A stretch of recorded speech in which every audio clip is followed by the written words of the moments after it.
आपके दर्शन करके चला जाता था, तो कभी दूर किसी वृक्ष की आड़ से आपको निहार लिया करता था। आज आपने स्वयं मुझे बुलाकर धन्य कर दिया प्रभु।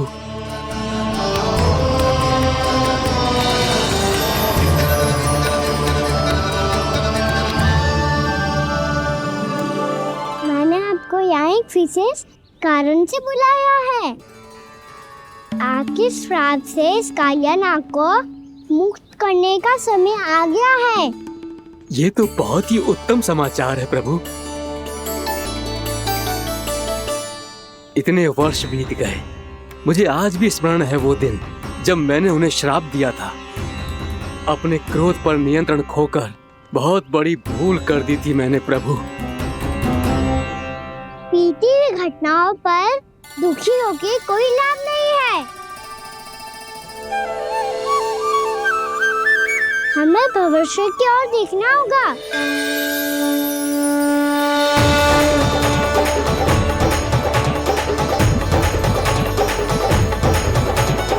आदेश कीजिए प्रभु, क्या आज्ञा है आपकी? जब मैं कालिया नाग का सामना करने जाऊं, तो आप यहीं रहिएगा। आपको अपने आप पता चल जाएगा कि कब क्या करना है। और हाँ, लौटते जाते समय नारद मुनि से कहिएगा, वो आकर मुझसे भेंट करे। अवश्य प्रभु, प्रणाम। क्या इसने सच्ची में देवर्षि नारद को बुलाया है? नारायण नारायण, आपको संदेश भेजने की आवश्यकता नहीं थी। आप स्मरण करते और मैं चला आता। तुम्हारा कल्याण हो नारद।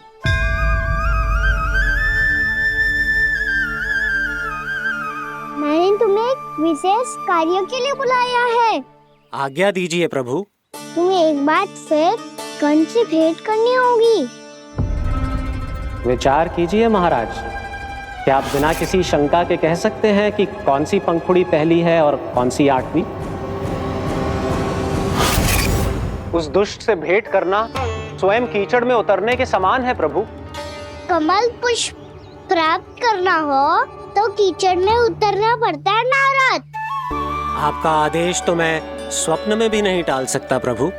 कंस कालिया नाग के बारे में जान गया है, पर वो उसका सामना करने का साहस नहीं कर पाएगा। मैं आतुर हूँ प्राप्ति, मूर्ख नहीं। मेरी बुद्धि फिर नहीं गई है। मैं स्वयं उस कालिया जैसे महाविषैले सर्प के सामने खड़ा हो जाऊं और अपने ही काल को आमंत्रित कर लूं। तो फिर अपने लाभ के लिए उसका प्रयोग करने का कोई और उपाय सोचिए स्वामी।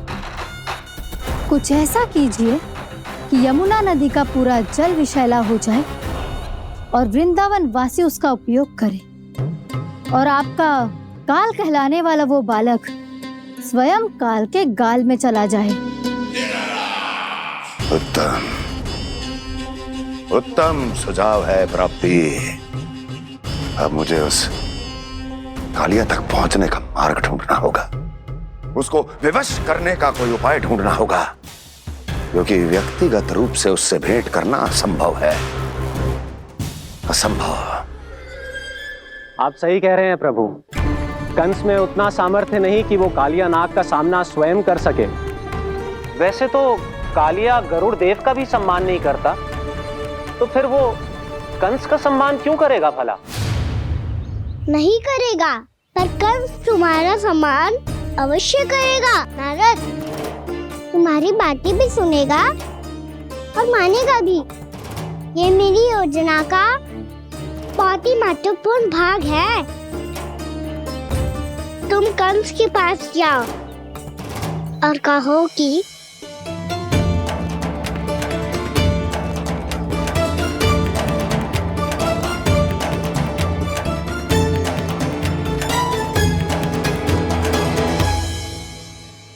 संतान अपने माता पिता को तीर्थ का सौभाग्य दिलाती, और मेरा लल्ला कितना महान कि उसने हमारे घर को ही तीर्थ बना दिया। ऐसा तीर्थ जहां मेरी आंखों के सामने भक्त और भगवान का मिलन हो रहा है। जो आज्ञा प्रभु।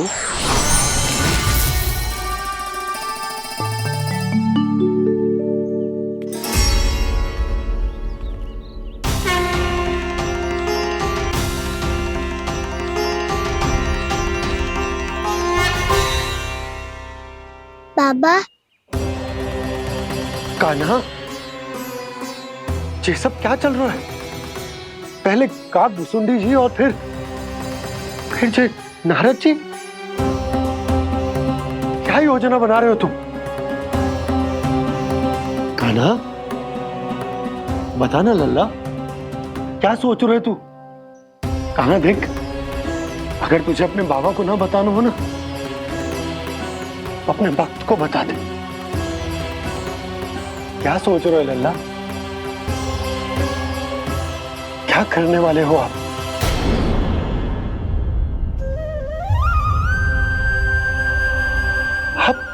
आप इतने दुखी क्यों हो? कान्हा, कान्हा, क्या होगा? क्योंकि मुझे आभास हो गया है बाबा, समय आने वाला है। कौन सा समय आने वाला है लल्ला? सीधे सब कुछ बदलने वाला है। भैया को मेरा सत्य पता चल जाएगा बाबा।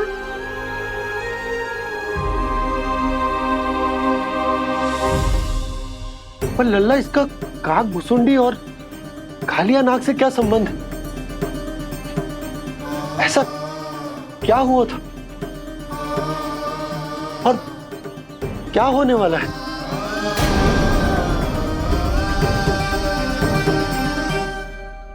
जो होने वाला है बाबा, उसका संबंध उससे है जो सैकड़ों वर्ष पहले हुआ था।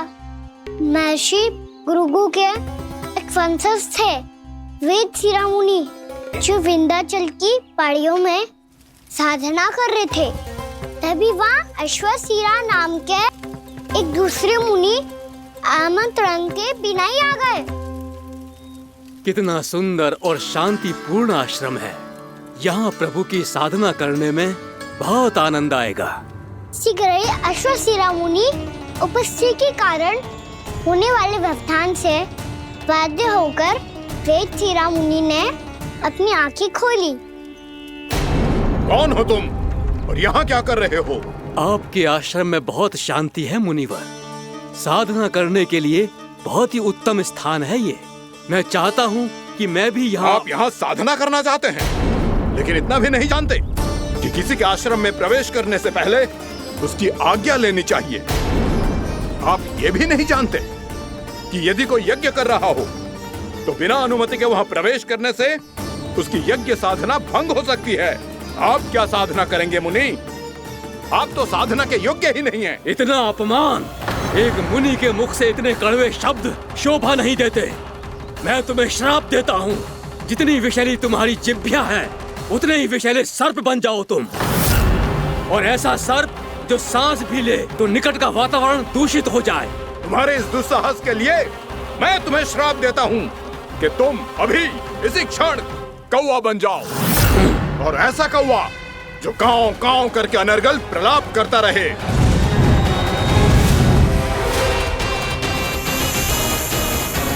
ये मैंने क्या किया? ये मैंने क्या किया? क्रोध के कारण दोनों ने एक दूसरे को श्राप दे दिया। पर दोनों ही मेरे भक्त थे, और भगवान होकर मैं अपने भक्तों को इतनी कठिनाई में कैसे देख सकता था। इसीलिए जिस संकट में उन दोनों ने अपने आप को फंसा लिया था, उसका समाधान करने में मैं उनके पास गया।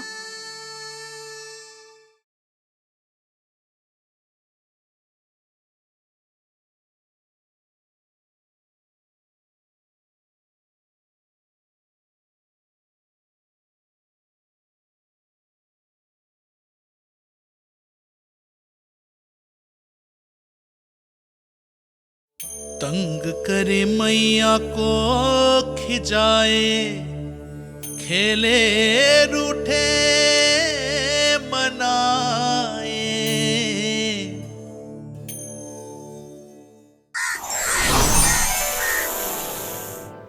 देखिए ना प्रभु, ये क्या हो गया हमसे? हमारी रक्षा कीजिए प्रभु, मार्ग दिखाइए हमें। क्रोध पर नियंत्रण ना होने के कारण आप दोनों ने एक दूसरे को बहुत ही भीषण संकट में डाल दिया है। आप दोनों ही तपस्वी, तप के बल से दिए गए आपके श्राप को लौटाना भी संभव नहीं है। प्रभु कोई तो उपाय होगा, हम आपके शरण में हैं प्रभु। अपराध तो हमसे हुआ है प्रभु, पर अब आपसे ही आशा है। कुछ ऐसा कीजिए भक्त वत्सल, जिससे हम दोनों के श्राप का प्रभाव कुछ कम हो जाए। आप दोनों ही मेरे भक्त हैं, इसलिए आपकी पीड़ा का निवारण करने का एक उपाय है मेरे पास। वेद शिरामुनि, जब आप कालिया नाग बनेंगे तो आपको मेरे चरणों को अपने शीश पर धारण करने का सौभाग्य मिलेगा। और अश्र शिरामुनि, आप काग योनि होने के बाद भी आप श्रेष्ठतम ज्ञान और सर्वाधिक यौगिक सिद्धियों के स्वामी होंगे और प्रवचन दिया करेंगे। इसके बाद अश्वशिरा मुनि काक भुसुंडी बन गए, जिन्होंने आगे चलकर सेम गरुड़ देव को रामायण सुनाई। और मुनि वेदशिरा, महर्षि कश्यप और देवी कैत्रियों के पुत्र कालिया नाग बनकर जल में। और अब वही कालिया नाग जमराज में, जिनके कारण जानकी के प्राण लगभग चले ही गए थे। अब कालिया नाग को उचित स्थान पर भेजने का समय आ गया है बाबा। पर ये तो अच्छी बात है कान्हा, वेदशिरा मुनि को दिया हुआ तुम्हारा वचन भी पूरा हो जाएगा, जमुना जी की शुद्धि भी हो जाएगी। इस सब के बाद भी तुम दुखी क्यों हो? क्योंकि इसके बाद मैया के सामने मेरा रहस्य खुल जाएगा बाबा। उन्हें पता चल जाएगा कि उनका बालक कोई साधारण बालक ना है। भविष्य में जो होने वाला है उसे सबके सामने घटने से रोकना मेरे लिए भी संभव ना होगा। मैया को सब पता चल जाएगा। क्या पता चल जाएगा रे मुझे?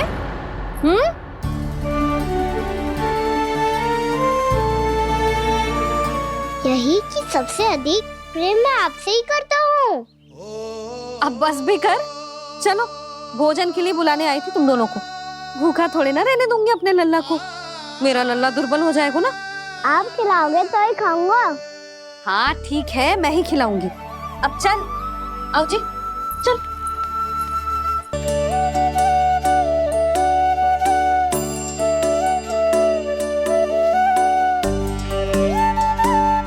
मैया खेलो ना मेरे साथ। मैया सुनो ना, मेरी बात ना मानोगी? अभी बहुत कार्य पड़े लल्ला, देख जानकी को औषधि भी देने जानो है ना।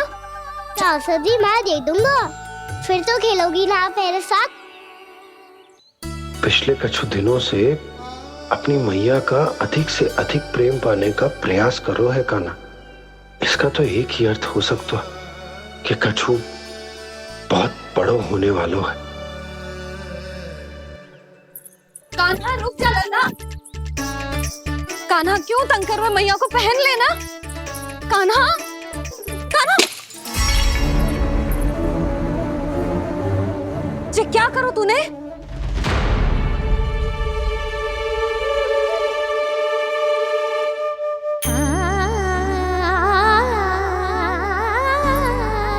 अच्छा ठीक है, अब मुंह लटकाने की आवश्यकता ना है। ये ले।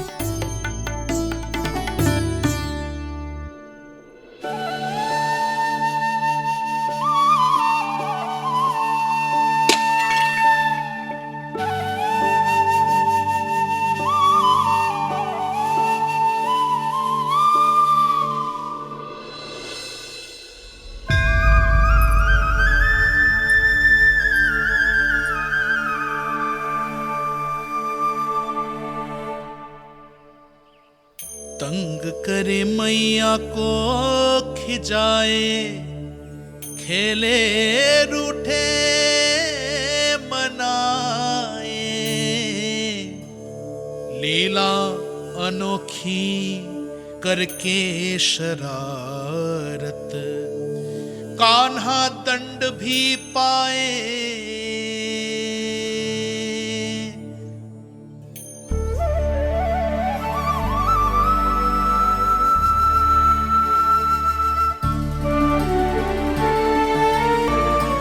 रूठना मनाना, खेलना खिलाना, पहले शरारत करके क्रोध दिलाना और फिर क्षमा मांग लेना, ये सब जानबूझकर कर रहे है कन, जैसे जीवन भर के लिए अपनी मैया की ममता को अपने हृदय में समेट कर रखना चाहते हो। कैसे कैसे करूं उस कालिया से मित्रता, कैसे करूं उसका उपयोग?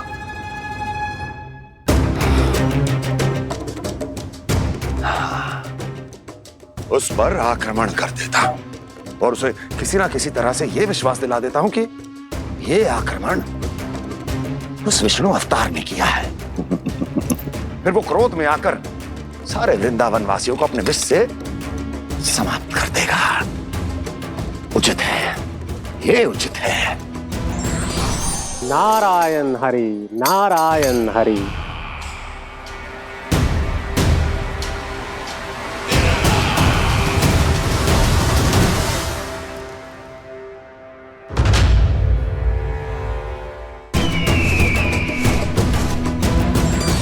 नारायण हरि, नारायण हरि।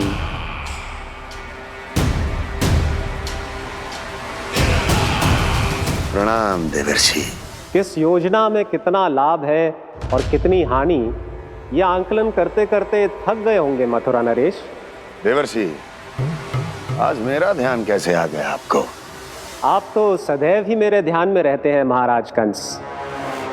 सत्य तो यह है कि मथुरा में जो भी हो रहा है मुझसे छिपा हुआ नहीं है। मैं जानता हूं कि आप किसी भी असुर को वृंदावन क्यों ना भेजें, और वो असुर कितना भी शक्तिशाली क्यों ना हो, कृष्ण का सामना नहीं कर पाता। या तो पराजय स्वीकार करके आपके पास लौट आता है, या तो फिर वीर गति को प्राप्त हो जाता है।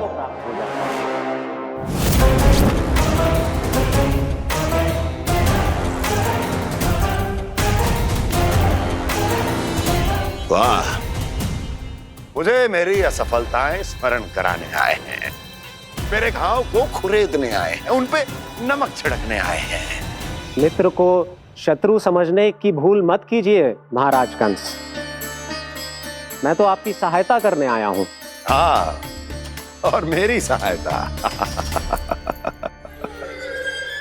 कृष्ण विष्णु अवतार है, आप विष्णु के भक्त हैं। मैं हूं विष्णु द्रोही, फिर भी तो आपके आराध्य को हानि पहुंचाना चाहता है, उसकी सहायता करना चाहते हैं आप। क्या आप निश्चित रूप से कह सकते हैं कि आप ब्रह्मांड के सभी नियमों को अच्छी तरह समझते हैं? अवश्य। आपके लिए बस इतना ही जानना पर्याप्त होगा कि मैं जो कुछ भी कर रहा हूं उसके लिए मेरे व्यक्तिगत कारण हैं। मैं तो बस आपके हित में पिछली बार की तरह एक सुझाव लेके आया था, पर यदि आप मेरा सुझाव सुनना भी नहीं चाहते तो आपकी इच्छा। नारायण हरि, नारायण हरि।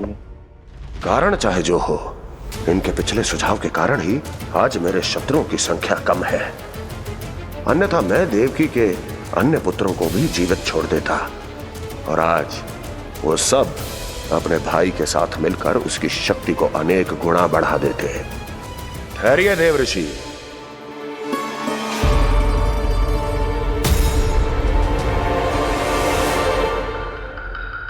बताइए क्या सुझाव है आपके पास? मेरे सुझाव का नाम है कालिया नाग।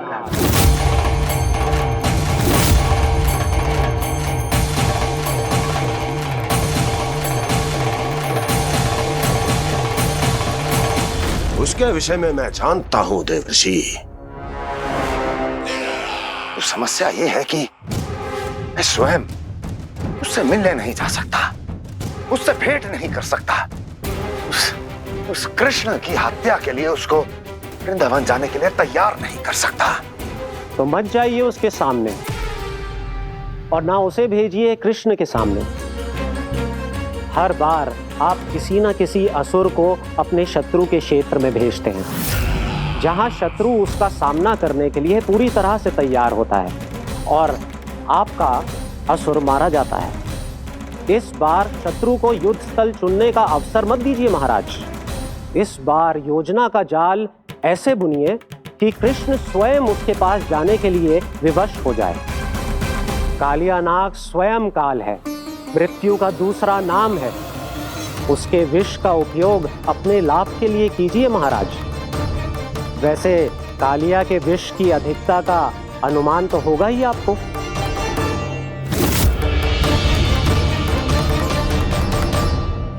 एक बार जो उसके क्षेत्र में पहुंच गया, फिर उसके विष से बचना असंभव है। उचित सुझाव है देवर्षि, उचित सुझाव है। देवर्षि, उस छलिया विष्णु की भक्ति करते करते आप भी उसके रंग ढंग सीख गए हैं। उचित है। उचित है।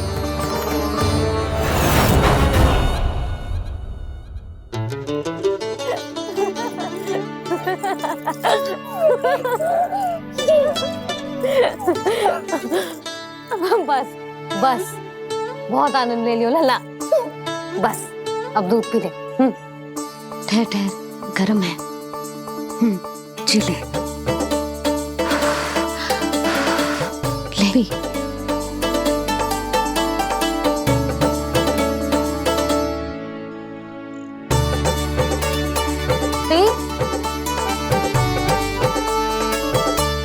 मैं ना होती तो ना जाने क्या हो तो तेरा। अपने आप दूध भी ना पी सकते है, भावला कहीं का। आपकी इस प्रेम के लिए तो मैं धरती पे आया हूँ मैया। मैं भी यही सोच रहा हूँ यशोदा कि तुम ना होती तो मेरा क्या होता। इसी बात पे थोड़ा दूध और कजू खाने को दे दो। अरे मैं तो भूल ही गई। तनिक ठहर जाओ जी दूध पी लेना तो आपके लिए भी कछु ले आती हूँ।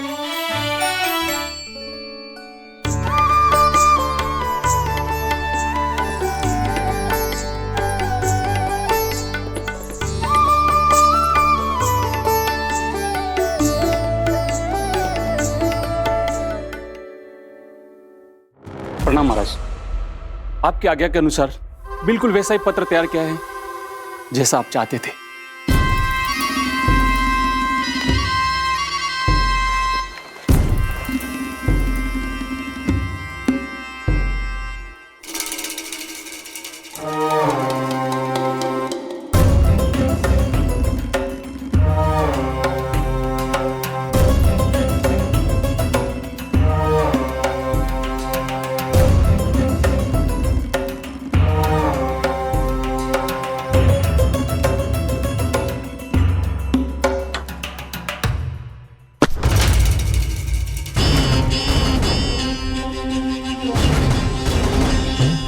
कृष्ण जन्म से लेकर आज तक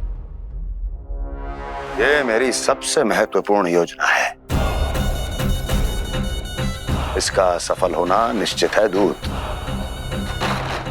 किंतु केवल वही करना जैसा मैंने कहा है। जाओ।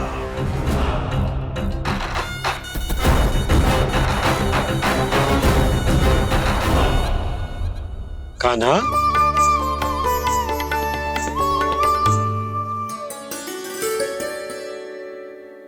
क्या होगा?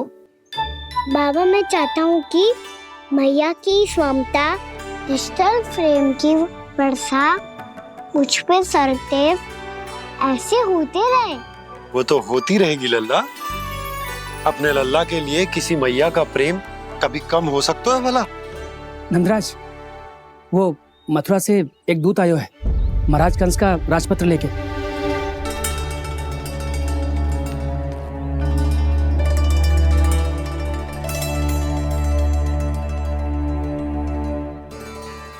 कान्हा, अब क्या करने वाला है? तेरे बाबा कहाँ गए? हाँ? कंस मामा का खेल आरंभ हो गया है, पर मैया वो सब सुनेगी तो व्यर्थ चिंतित हो जाएगी। बस थोड़ा बाहर गया मैया, कछु खा रही से। बाहर इस समय? मैया क्या होगा? मैया देखो ना, पीठ पे कछु हो रहा है। मेरा हाथ ना पहुंच रहा, आप करो ना।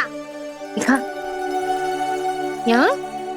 क्षमा करना मैया, पर अभी बाबा को ही संभालने दो ये सब। कहिए, क्या संदेश लाए हैं आप? नहीं नंदराज नहीं। महाराज कंस का आदेश है कि ये संदेश सभी गांव वालों के साथ ही पढ़ा जाए। ठीक है, मैं गांव वालों के सामने पढ़ दूंगा, पर मुझे तो दीजिए पढ़ने के लिए। महाराज की आज्ञा का पालन करना आपके लिए भी आवश्यक है नंदराज। सभी गांव वासियों की सभा बुलाइए। बंसी, सभी गांव वालों की सभा बुलाओ। राजपत्र में ऐसा क्या संदेश भेजो है कंस ने? अब मेरे पत्र को पढ़कर सब भौचक के रह जाएंगे। और वो कृष्ण, उस कृष्ण के पांव के नीचे से तो भूमि खिसक जाएगी, आकाश फट पड़ेगा, बिजलियां गिर जाएंगी। प्राप्ति, ओ प्राप्ति, कंस का पत्र स्वयं को बहुत अधिक शक्तिशाली समझता है ना वो। अब देखता हूं कैसे वो इस महासंकट का सामना करता है। वो कृष्ण, वो अपनी मृत्यु स्वयं चुनेगा या मृत्यु की वेदी पर चढ़ा देगा प्रिय वृंदावन वासियों को।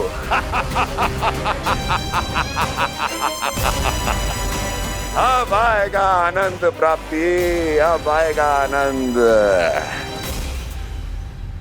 सबको इकट्ठा करवा के ही पढ़वाएगो। अवश्य ही कोई विशेष संदेश दिया होगा कंस ने। मैं भी यही सोच रही हूँ सुलक्षणा जी, कछु ना कछु तो विशेष है, पर जे हो क्या सकता है? हाँ, बात तो सही है। ऐसा क्या हो सकता है? सभी गांव वासियों के सामने पढ़ा जाए, कछु तो विशेष अवश्य लग रहा है। बाहर तक कोलाहल क्यों हो रहा है? मैया, मैया, अब क्या होगा? मैया देखो ना, सर पे कछु हो रहा है। लल्ला, नारायण ने तुझे हाथ दिए हैं ना? पीठ की बात अन्य थी। अपने सिर की सेवा स्वयं कर। सर पे तो हाथ पहुंच रहा है ना?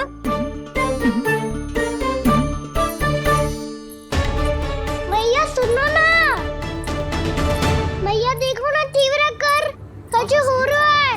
मैया देखो ना, तीव्र कछु हो रहा है।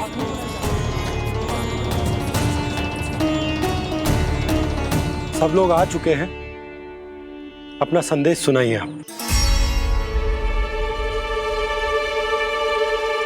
गोपराज नंद और सभी वृंदावन वासियों को सूचित किया जाता है कि मथुरा अधिपति और आप सभी के महाराज कंस ने कल सुबह भव्य पूजा का आयोजन किया है। इसके लिए राज्य को वृंदावन के क्षेत्र के निकट यमुना नदी के मध्य में खिलने वाले 1 कोटि कमल के पुष्पों की आवश्यकता है। इसीलिए आप सभी को यह आदेश दिया जाता है कि ये सभी कमल के पुष्प प्रथम पहर से पहले राजसभा में पहुंचा दिए जाए। इतने सारे पुष्प वो भी प्रथम पहर से पहले कैसे हो सकते हैं? यदि आप ऐसा करने में असफल रहे तो इसे राज आज्ञा का उल्लंघन माना जाएगा और राजद्रोह के आरोप में आप सभी को कड़े से कड़ा दंड दिया जाएगा। स्मरण रहे, यदि कल की पूजा में इन 1 कोटि कमल के पुष्पों का ना पहुंचने के कारण कोई व्यवधान आया तो समस्त वृंदावन वासियों को दोषी माना जाएगा और पूरे गांव को निवासियों सहित धूल में मिला दिया जाएगा। कल प्रथम पहर तक का ही समय है आप सबके पास।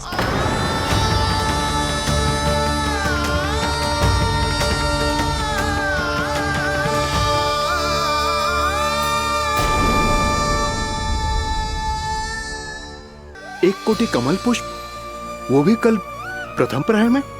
ऐसे कैसे संभव है? और कोई साधारण पुष्प ना, यमुना नदी के मत खिलने वाले विशेष कमल के फूल चाहिए उन्हें, लेकिन यमुना नदी में तो कालिया नाग ने विष घोल के रखा है, तो फिर कैसे हो पाएगा? जी हाँ, संभव है। हमारी मृत्यु का संदेश भेजा है राजा कंस ने। सदैव की भांति इस समस्या पर भी गांव के बड़े ही विचार करेंगे। बालकों का यहाँ होना उचित ना है।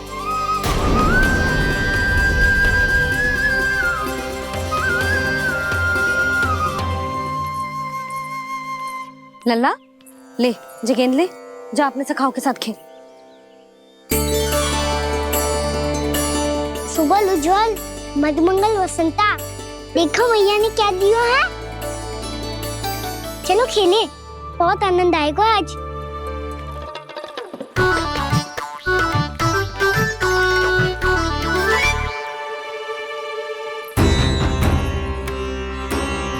भानु, बंसी, जाओ और शीघ्र ही वो घेरे का कार्य समाप्त करो।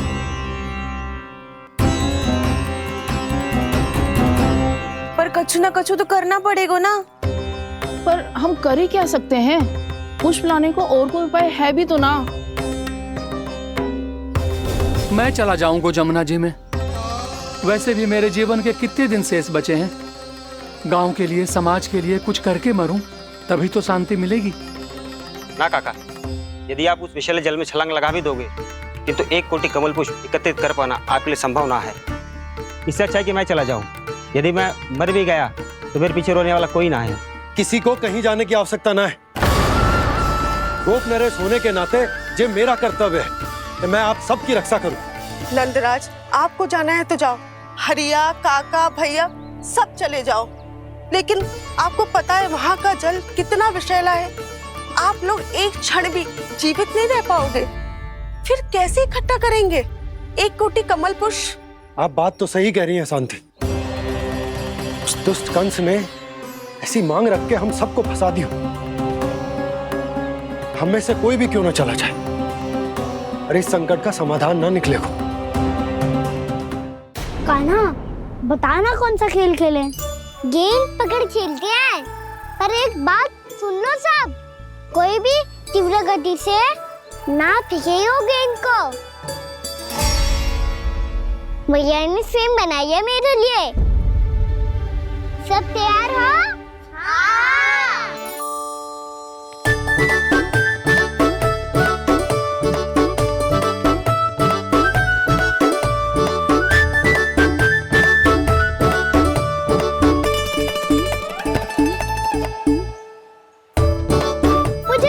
मुझे दो।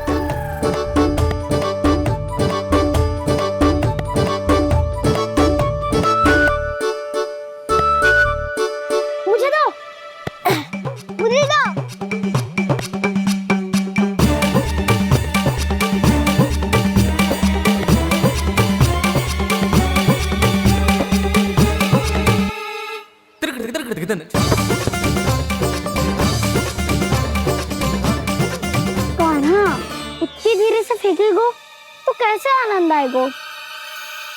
थोड़ा बल लगा के फेंक। हाँ कान्हा, हम अभी बड़े हो गए हैं, तू अब भी छोटे बालकों की तरह फेंक रहा है।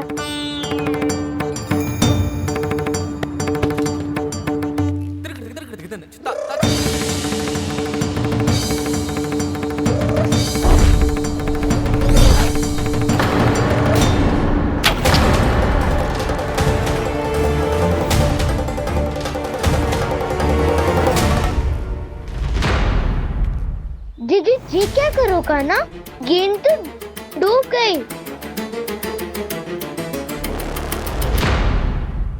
अच्छा, तो ये सब इसकी योजना का भाग था ताकि ये कालिया का सामना कर पाए। तुम सबने तो कही थी तीव्र गति से फेंको। देखो फेंकवा दी ना मेरी गेंद मुझसे नदी में। अब मुझे जाके लानी पड़ेगी। रुक जा कान्हा, रुक जा कान्हा। जी क्या बोल रहे थे कान्हा? इसमें तो बहुत संकट है। कोई भी संकट मेरी मैया का उपहार खोने से बड़ा ना है। बहुत प्रेम से बना के उन्होंने दी थी। हे नारायण, कोई उपाय समझ में ना आ रहा है। भैया अब कैसे करेंगे हम अपने गांव की रक्षा? कीड़े पड़ेंगे उस दुष्ट को। यदि उसके कारण किसी के प्राण चले गए तो कौन सा फल मिलेगा उसे इस पूजा का? तुम सही कह रही हो यशोदा। हमारे पास कोई और दूसरा विकल्प भी तो ना है। यदि हमने मथुरा की राज आज्ञा का पालन ना किया तो इसका दुष्परिणाम पूरे गांव को भुगतना पड़ेगा।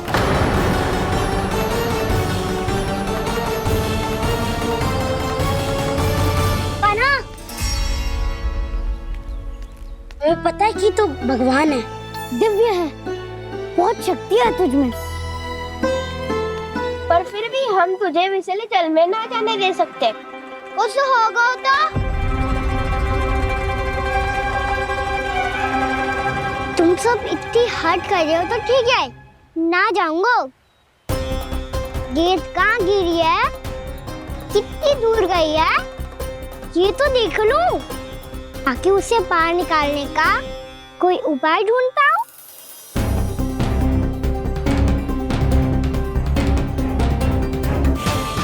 हाँ।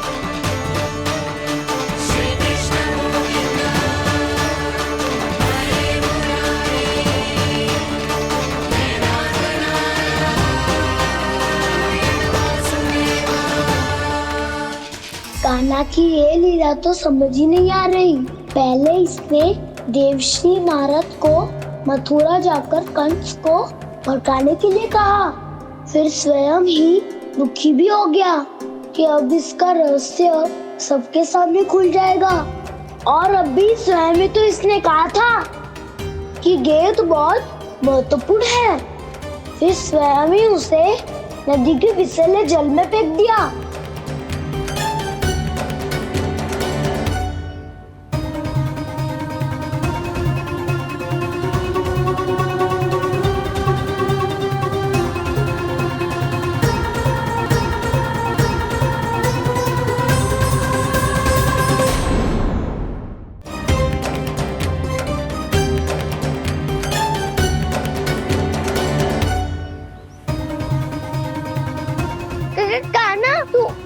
ऊपर क्यों चढ़ रहा है? अरे ऊंचाई से देखूंगा तभी तो गेंद दिखेगी।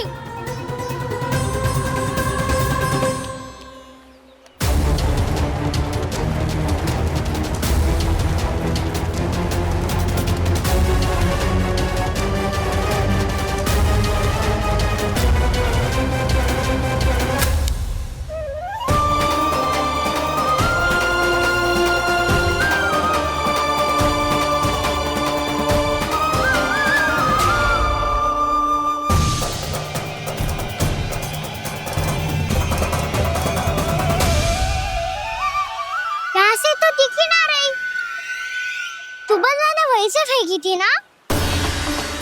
ना वहाँ से फेंकी थी। कहाँ से?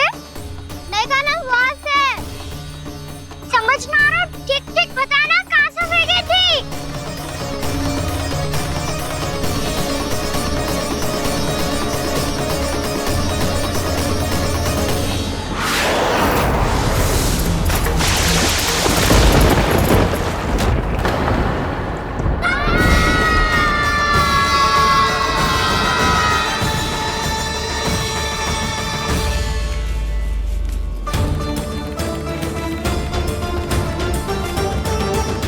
कालिया नाग के क्षेत्र में जाकर कोई भी जीवित वापस ना लौट सको है।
ये क्या किया माना ने?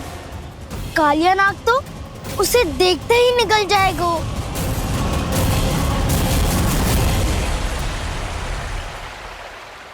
तो आरंभ से अब तक सब कुछ उसकी लीला का ही भाग था।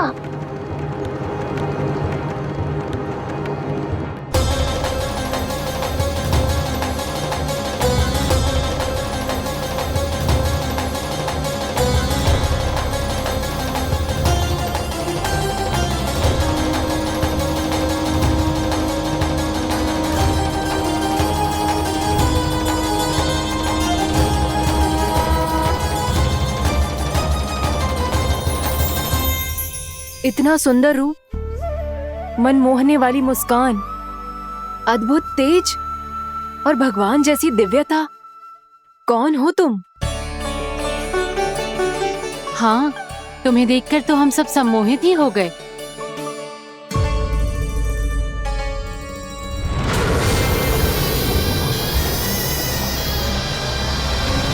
तुम जो भी हो बालक, वापस लौट जाओ। हमारा हृदय तुम्हें ही देखते रहना चाहता है, किंतु यदि हमारे पति जाग गए तो तुम्हें अवश्य हानि पहुंचाएंगे। ये बहुत विषैले है बालक, कालकोट जैसे भयानक। इनके विष से तुम नहीं बच सकोगे। नंदराज, कालिया नाग के विष का प्रभाव बढ़ते ही जा रहा है। पहले 8 कोस तक उसके विष का प्रभाव था, अब तो 1 योजन से अधिक क्षेत्र में फैलो है। जल पीने के प्रयास से अनेक पशु मारे गए हैं और नदी के निकट के वृक्ष और वनस्पति सब नष्ट होने लगे।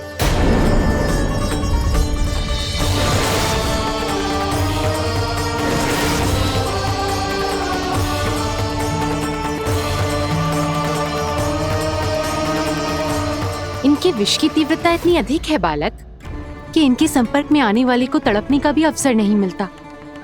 इनके विष की अग्नि क्षण भर से भी कम समय में प्राण वायु को जलाकर राख कर देती है।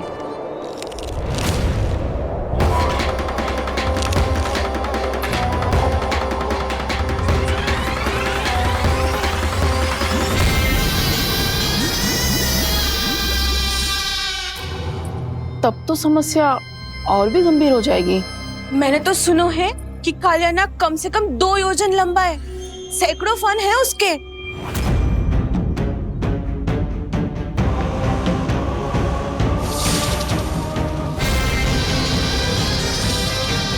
इसका अर्थ तो ये है कि हम दोनों ओर से फंस गए। एक और कंस को 1 कोटि कमल पुष्प देने जो कि कालिया नाग के क्षेत्र में पड़ते, और दूसरी ओर उस कालिया नाग का विष यमुना जी के क्षेत्र में बढ़ता ही जा रहा।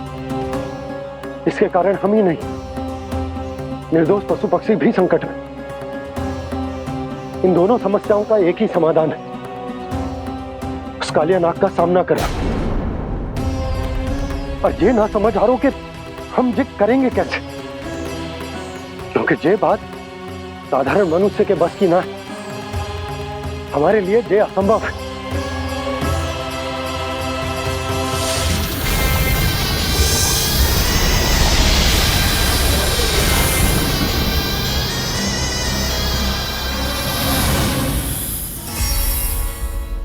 अब तो तुमने अपनी आंखों से भी देख लिया बालक, ये कितने विषैले हैं।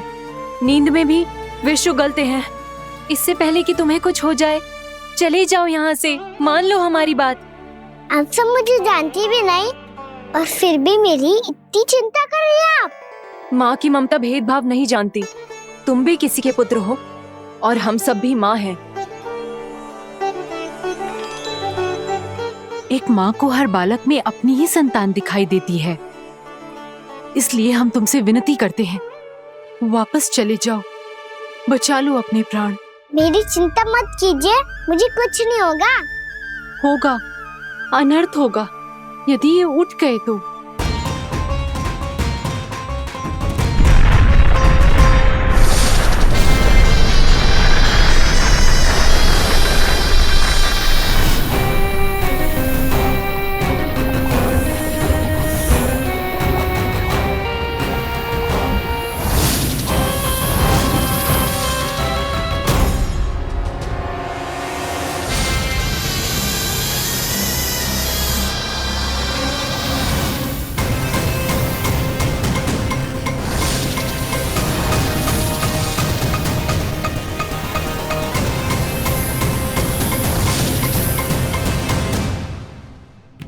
सामने होते हुए भी अपने इश्क को केवल वही देख सकता है जो अपना अभिमान त्याग चुका हो।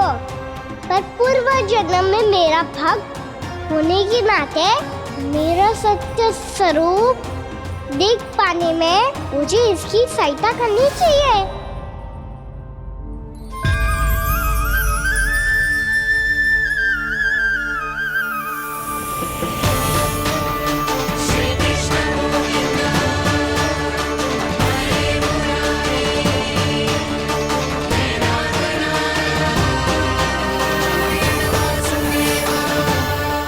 देखो हमारा छोटा सा कान्हा कैसे डट के खड़ा हुआ है, इतने विशालकाय, इतने महाभयंकर सबके सामने।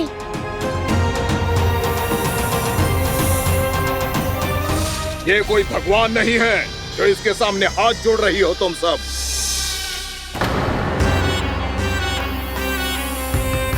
एक सामान्य साधारण बालक है ये, जो ये तक नहीं जानता कि इसके सामने है इसका काल, कालिया। तू कौन है बालक? मेरे इतने निकट आकर भी तू जीवित कैसे है?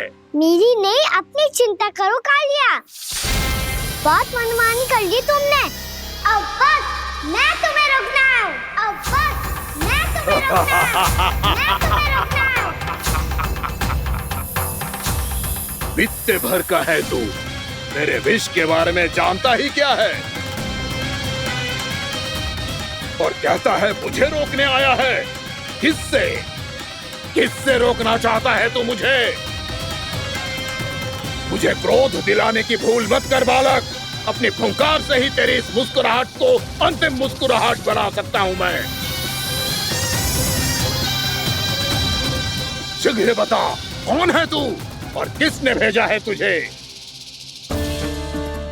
तुम्हें आवाज भी है कि अपनी पुकारों से तुम कितना विष भूल चुके हो।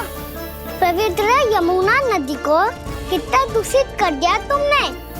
और यही नहीं, तुम्हारे कारण निकट के जीव जंतुओं, वृक्ष, वनस्पतियों सबको हानि पहुंच रही है। तो क्या?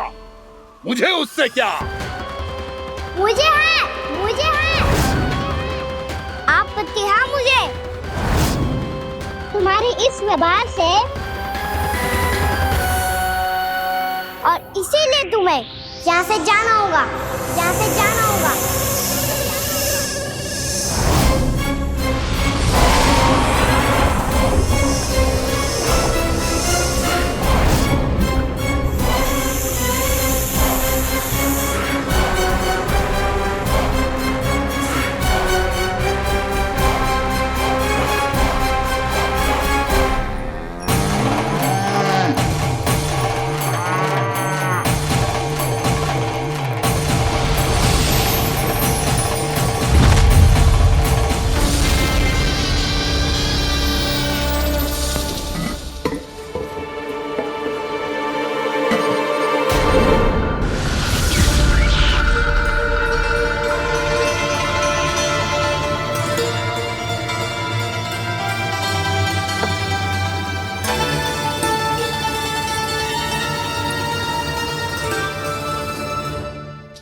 मुझे आदेश देने का साहस भी कैसे किया तूने? इस क्षेत्र को मैंने अपना राज्य बनाया है, मेरा परिवार रहता है यहाँ, और तू मुझे यहाँ से जाने के लिए कह रहा है? हाँ, क्योंकि तुम्हारे यहाँ रहने के कारण अन्य जीवों को हानि हो रही है, और मैं ऐसा नहीं होने दे सकता। मैं तो बस वही कर रहा हूँ जो एक सर्प का स्वभाव है। विष फैलाना स्वाभाविक है मेरे लिए, इसलिए मुझे चुनौती मत दे बालक। चुनौती तो मैं दे चुका हूँ कालिया। अब तो बस तुम्हें स्वीकार करनी है।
नहीं दे रहा हूँ।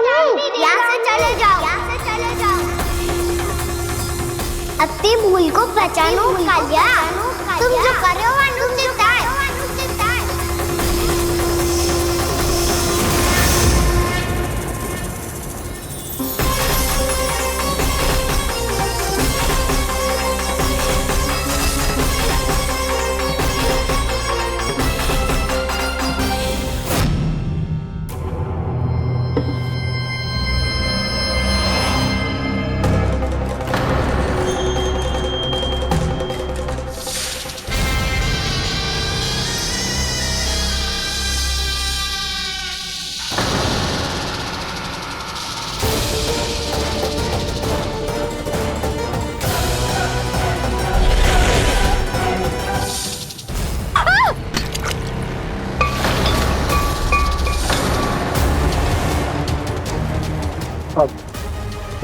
मैं आता हूं।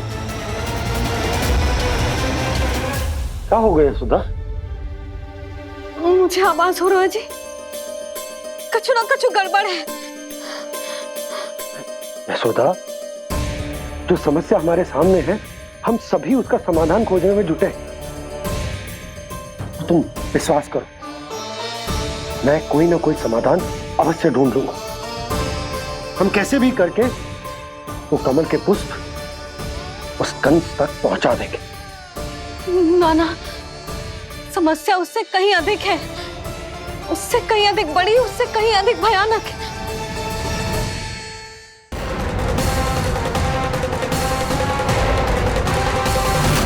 विस्की ये बूंद से ही सबके प्राण चले जाते हैं। इसने तो विस्की धारियां फेंकी है खाना पे।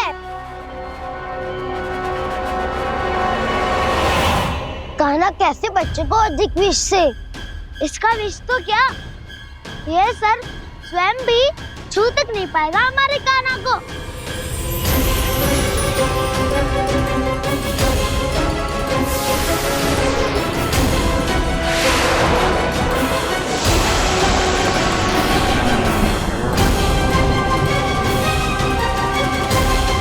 तुम्हारे सखा को, मेरे भाई को कोई हानि नहीं पहुंचा पाएगा। ये कान्हा का सत्य चाहे जो हो बलराम, पर अभी तो जो एक बालक ही है ना।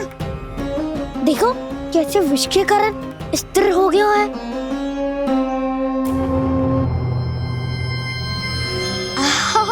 हाउ सर्फ ने कितनी आसानी से अपनी पूंछ से बांध लिया है। मुझे यहाँ से भगाना चाहता था ना तू? अब मैं तुझे दिखाऊंगा अपना सामर्थ्य। ये मूर्ख किसे बांधना चाहता है अपनी पूंछ में? उन्हें जिनका विस्तार सारे ब्रह्मांड में है, या उन्हें जो स्वयं अनंत है? पर देवराज, प्रभु ऐसा करने ही क्यों दे रहे हैं कालिया को? आप सब भूल रहे हैं देवगण, कालिया पूर्व जन्म में प्रभु का बहुत बड़ा भक्त था। उसी भक्ति का फल मिल रहा है अब इसे। वैसे भी भक्तों के मन का भाव सबल हो तो भगवान तो सहज ही बंध जाते हैं।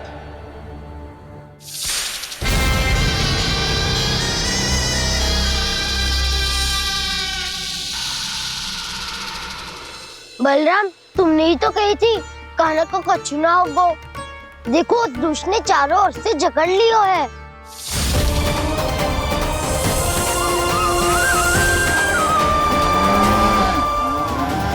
ये क्या कह रही हो तुम?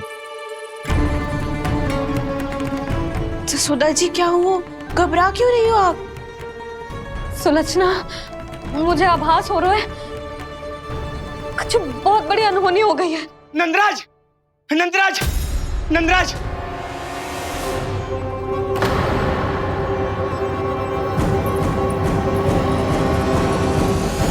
नंदराज, कान्हा ने जमुना नदी में छलांग लगा दी है। कान्हा ने जमुना नदी में छलांग लगा दी है। कान्हा ने जमुना नदी में छलांग लगा दी है। कान्हा जमुना में कूद गया है। मुझे लगा था आज कछु गड़बड़ होने वाली है। मुझे आज कान्हा को ना जाने देना चाहिए था।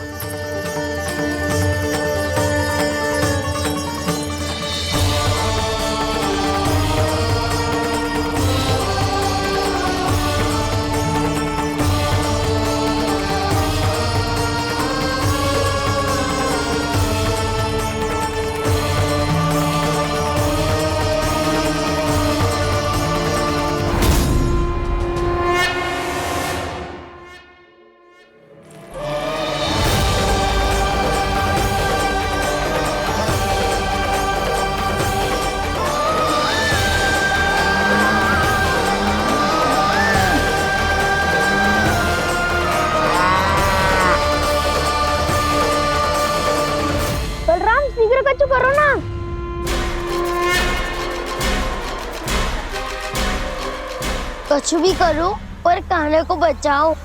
नाग बहुत भयंकर है, कान्हा अकेले ना संभाल पाएगा इसे।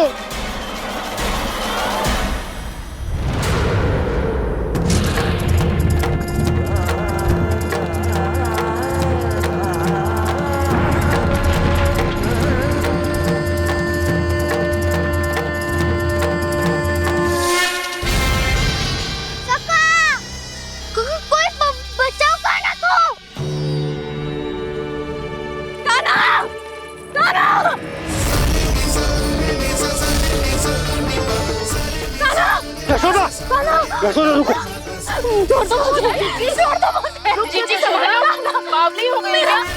जीजी संभालो। कान्हा, कान्हा।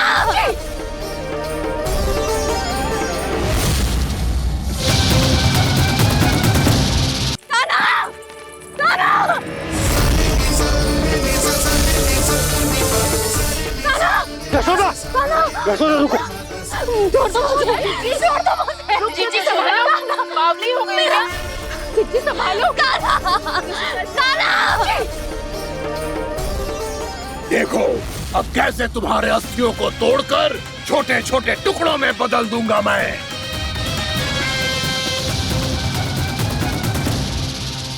सुदाजी, आप जाओगी तो आप भी फंस जाओगी। अपने लल्ला के लिए मैं किसी भी संकट का सामना करने के लिए तैयार हूँ। छोड़ो ना यशोदा, हमें कोई और उपाय खोजना पड़ेगा। कोई और उपाय? आप देख ना रही मेरा कान्हा किस दशा में है। कान्हा मैया के वश में नहीं है, नहीं तो ये अपने लल्ला के लिए साक्षात काल का भी सामना कर ले। ये तो केवल कालिया नाग है। हे नागराज, आप मेरे प्राण ले लो पर कान्हा को छोड़ दो। ना नागराज, आप मेरे प्राण ले लो, मैं विरोध भी ना करूंगी। ना नागराज, आप मुझे मार दो पर मेरे कान्हा को छोड़ दो। ना ना ना ना नागराज, मेरे प्राण ले लो। हमारे कान्हा से क्या शत्रुता है आपकी? प्रभु के लिए जो प्रेम यशोदा मैया के हृदय में है, वही इन सभी गोपियों के हृदय में भी है।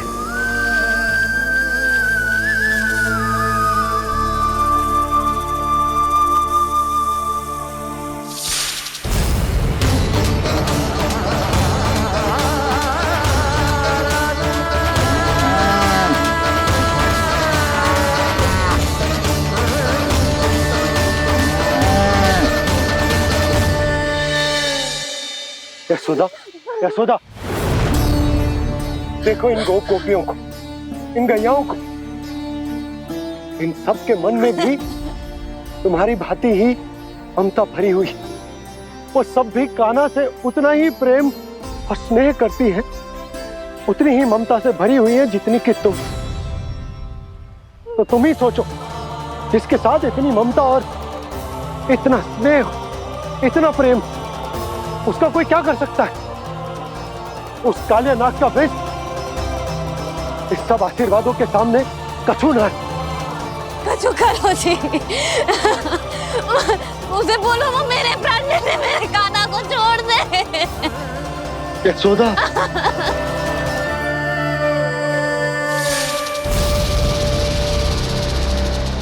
केवल इन्हीं में नहीं देवराज, नाग पत्नियों के हृदय में भी ममता का वही प्रेम उमड़ रहा है।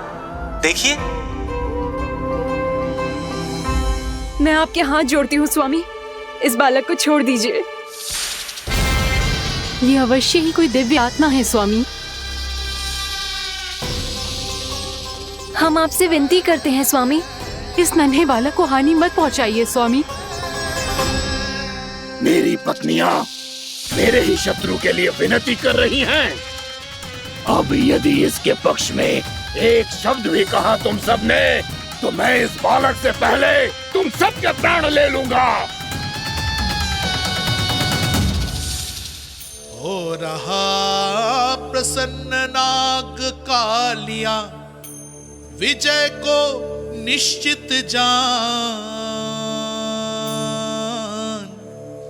रोते बिलखते व्याकुल सब संकट में देख कान्हा के प्राण।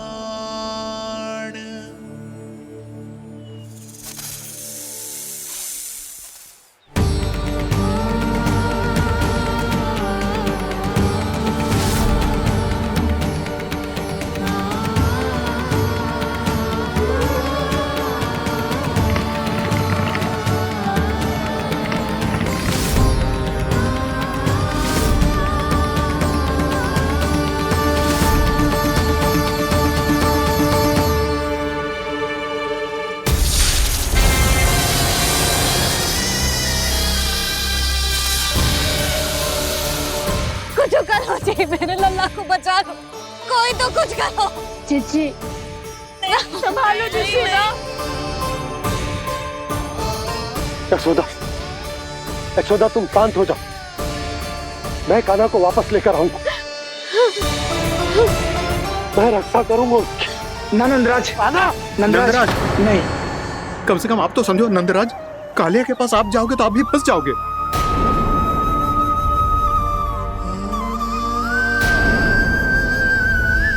बलराम, तेरा भाई इतनी भीषण संकट में है और तुझे जरा भी दुख ना हो रहा? क्या आप सब अब तक नहीं समझ पाए कि कान्हा सच में कौन है? छोटे बाबा, आप तो उसका सत्य जानते हैं ना?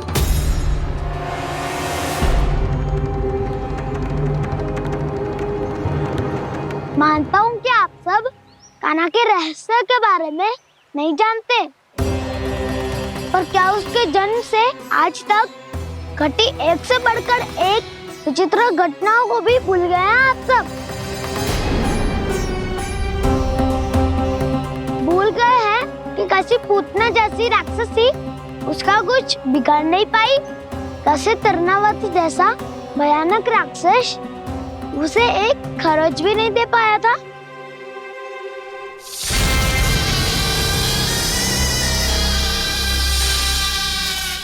आप सबने अपनी आंखों से देखा था ना, बकासुर से कान्हा की रक्षा करने देवता स्वयं आए थे, पर सत्य तो ये है कि वो सभी देवता भी उस असुर के सामने असमर्थ हो गए थे।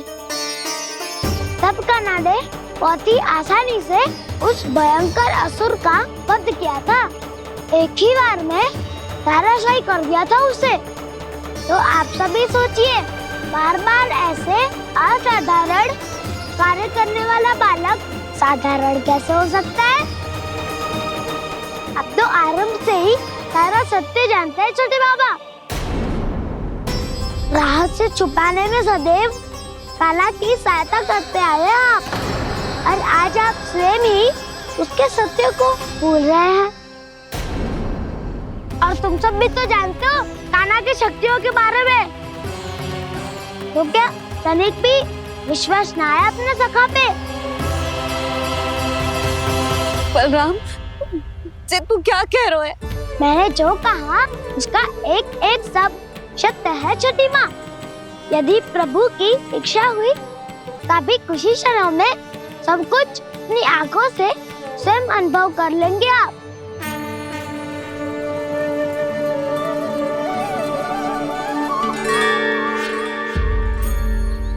शांताकारं भुजगशयनं पद्मनाभं सुरेशं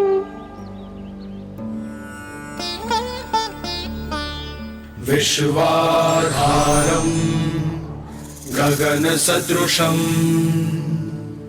मेघवर्णं शुभांगं लक्ष्मीकान्तं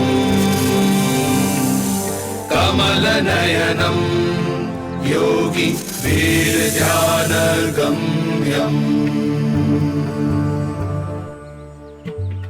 वन्दे विष्णुं भवभयहरं सर्वलोकैकनाथम्।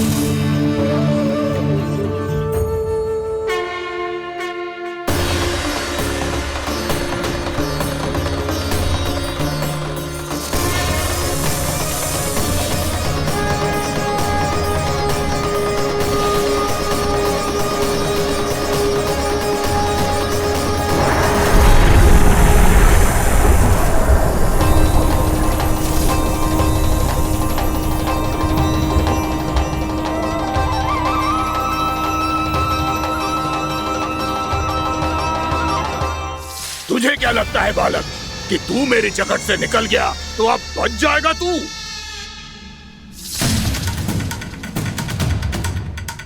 मेरे विष से अपनी प्राण रक्षा करने में सफल रहा, मेरी जकड़ से भी छूट गया, पर मेरे दंश से नहीं बच पाएगा।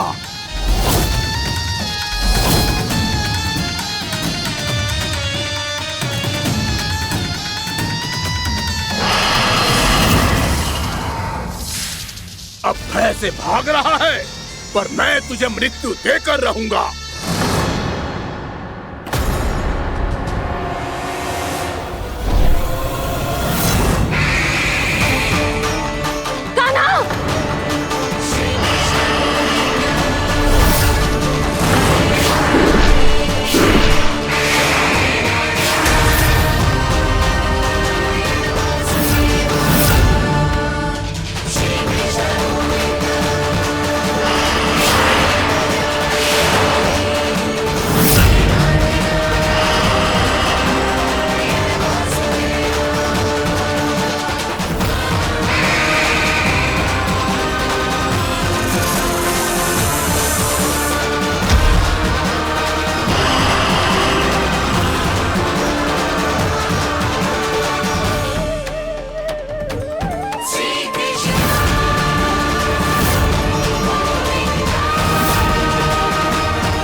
मेरा नन्हा सा कान्हा कितनी देर भाग पाएगा?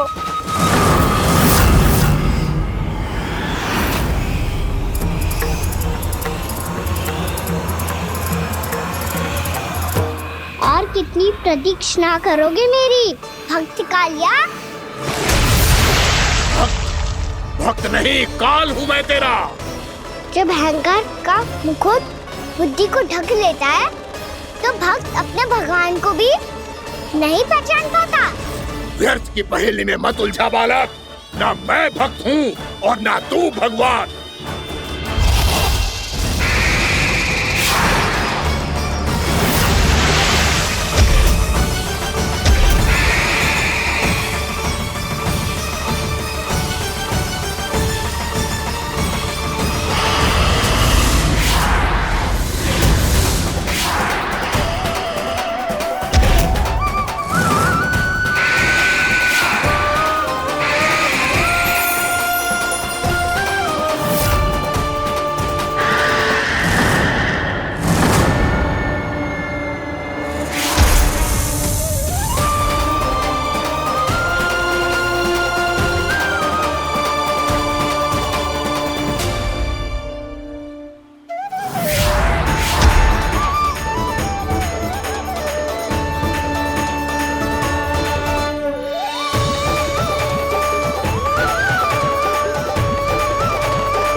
जिसके लिए इतने व्याकुल हो रहे थे, उसे छूकर कालिया नाग का हलाहल जैसा विष भी चरणामृत बन गया है और यमुना जी के जल में फैल चुके विष के प्रभाव को भी नष्ट कर रहा है।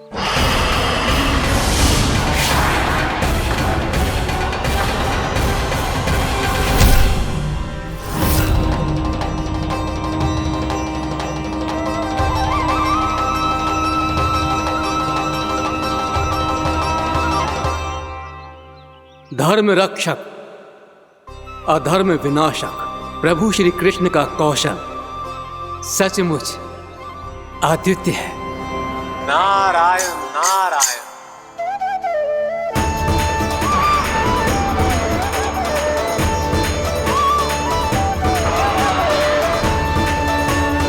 मेरा भार तुम्हारे भीतर के अहंकार का प्रतीक है कालिया।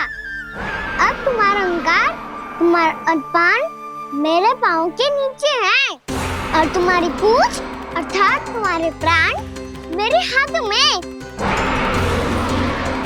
अब तुम क्या करोगे भक्त?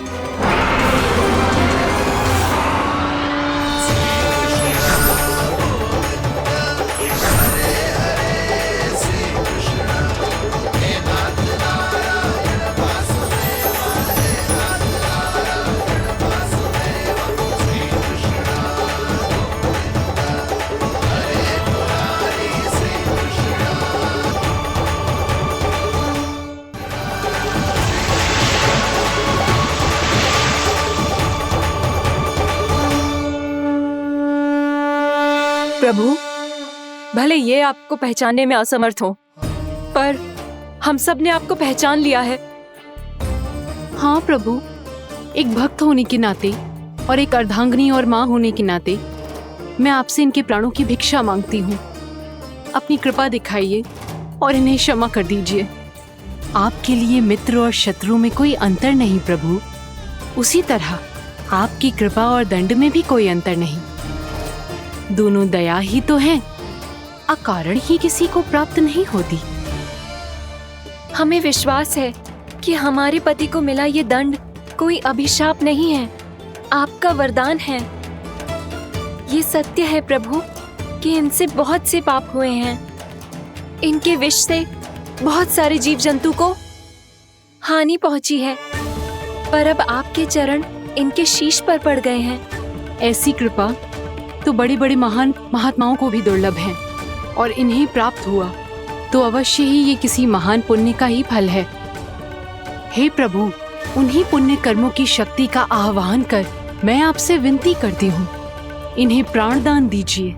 मैं अपने इस भक्त को क्षमा अवश्य करूँगी देवियों, यदि ये अपने अहंकार को त्याग कर मुझे पहचान ले तो।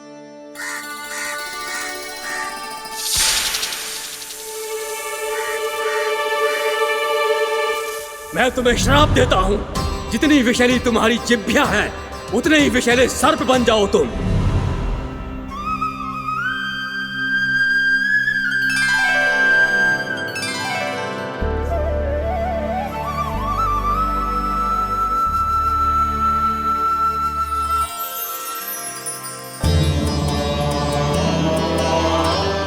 नारायण, मुझे क्षमा कीजिए नारायण। मैं तो आपका परम भक्त था, किंतु मैं आपको पहचान नहीं सका। इसका दंड तो मुझे मिलना ही था, किंतु मैं अब प्रायश्चित करना चाहता हूं। इसके लिए यदि आप मेरे प्राण भी ले लेंगे तो भी मुझे कोई दुख नहीं होगा। मैं अपना जीवन, मृत्यु और अपना अस्तित्व सब कुछ आपको समर्पित करता हूं। तुम्हें तुम्हारी क्रोध के कारण श्राप मिला, जिसे विशाल सर्प के रूप में तुम्हारा जन्म हुआ, और सर्प का तो स्वभाव है विष फैलाना। इसीलिए तुम्हें दंड नहीं दूंगा मैं, सिर्फ सभी अपराधों का पश्चाताप कर लिया। इसीलिए मैं तुम्हें क्षमा करता हूँ कालिया।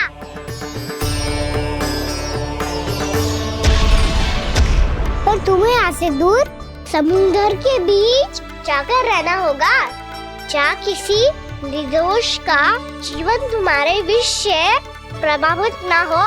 मैं चाहकर भी आपकी इस आज्ञा का पालन नहीं कर सकता।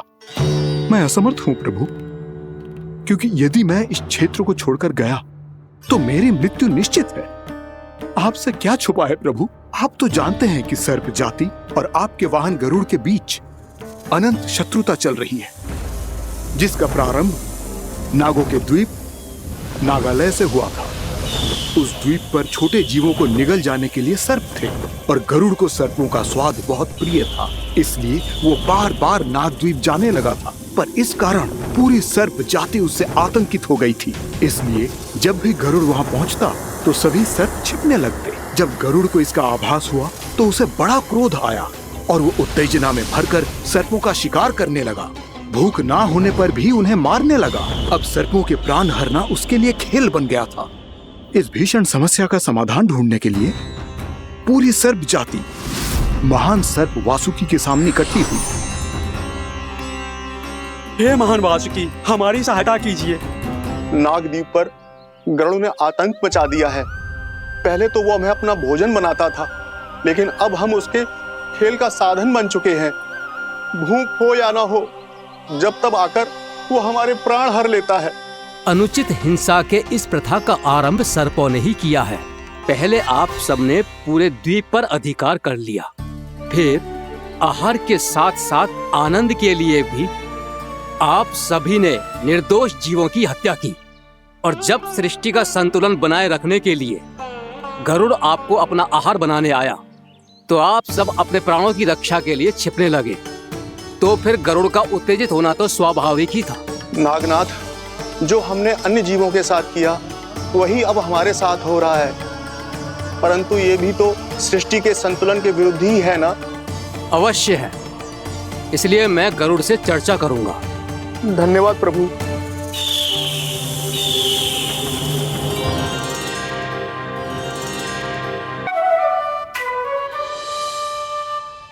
जब से कान्हा का जन्म हुआ है ना, मैं तब से देख रही हूँ, तब से हम पे कोई भी संकट आती है ना तो अचानक से कोई अपरिचित हमारी सहायता करने आ जाते हैं और जाते समय कान्हा की आज्ञा लेके जाते हैं और कभी कभी तो इसे प्रभु बोल के जाते हैं। बाबा संभालो। यशोदा, इस जानकी को चढ़ो है और विचित्र विचार तुम्हारे मन में है। अरे सब जानते हैं कि हमारा परिवार राजसी, तुम्हें पता ना चलता होगा, पर हमारे कान्हा को सब राजकुमार ही समझते हैं देखकर। इसीलिए उसे सम्मान देने के लिए सब ऐसा ही करते हैं, और कोई बात ना है।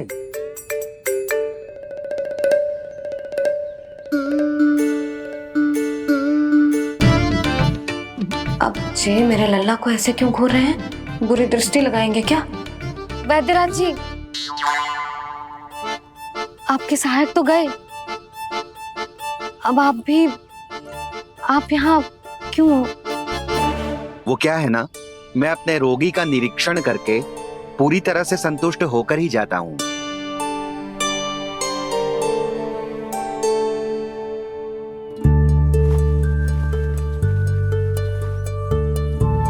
हाँ, संकेत तो अच्छे हैं, कल सुबह तक बिल्कुल ठीक हो जाएगी। धन्यवाद वैद्य जी।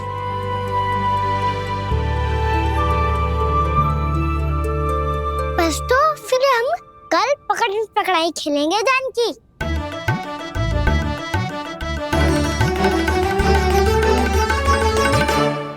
भानु, बंसी, जाकर उस क्षेत्र के चारों ओर बाड़ बनवा दो और वहां सूचना पट्ट भी लगा देना, ताकि जानकी के साथ जो हुआ है वो किसी और के साथ ना हो। शीघ्र जाओ। जी ठीक है।